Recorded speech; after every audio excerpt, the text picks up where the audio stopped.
Ini berlaku ya. Maka oleh malaikat Jibril gemai anak mudanya kita utama dalam neraka. Gemai dia Allah Jibril beli tajam kami hamba dalam neraka.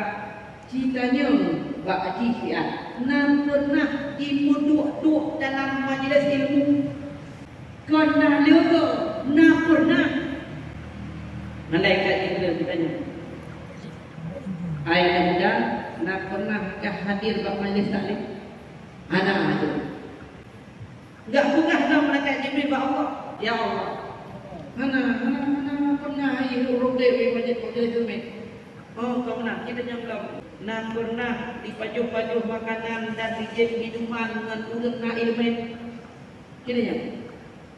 Ditanya lah malaikat Jibril. Mana itu oleh ditanya lah. Dilapor lah Allah.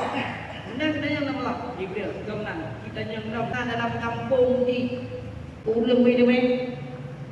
Nah, apa kampung di Urung Wideme kita yang Allah Jibril. Itu akan tanya mana lagi kampung Urung Wideme.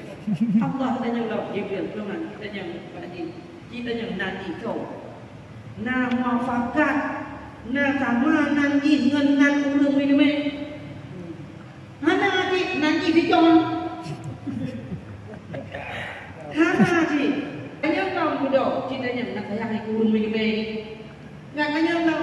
Hana adik mana sayang muda rumah tahu dek antum pernah sayang Urung Wideme. Bukan, nyo yang terakhir. Jibril, nyo yang terakhir cintanya. Nak sayang ikut Urung yang sayang Urung Wideme. Iki hana sayang ikut Urung adik. Tapi nak sayang itu ngonti sayang itu ada. Nyana, ngonyan di dalam surga ada Allah. Ngonyan di dalam surga ada Allah. Inan buktikan pak ceritanya mulia dan faedahkan ilmu. Pak ya hidup. Anda hidup ilmunya pak mian mulia mianya. Nyan bang mulia ilmu. Anak sayang langsung ke Urung Wideme, tapi nak sayang ke Urung yang sayang Urung Wideme, ngenyang pun dong juga. Hingga nyopi bek tadet bak yang terakhirnya. Ya, bek tadet yang terakhirnya. Mendek kata pun hendak tem, kapu hendak tem nyo. Kira ko pas sayang Urung yang ngajak udah bek si mana? Takut untuk muka leungan dosa lain saja anda.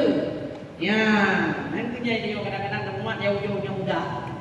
Mudah-mudahan ayo Cina yo rak nama tu nyo yang kita yang li Allah wa malaikat Jibril nak tu pernah nyo hadir pada majlis kan pernah tapi ayo selalu kita tu malam minggu malam Sabtu malam Rabu malam Kamis malam Selasa tiap malam ajak kulitnya masalah tenurnya lain masalah.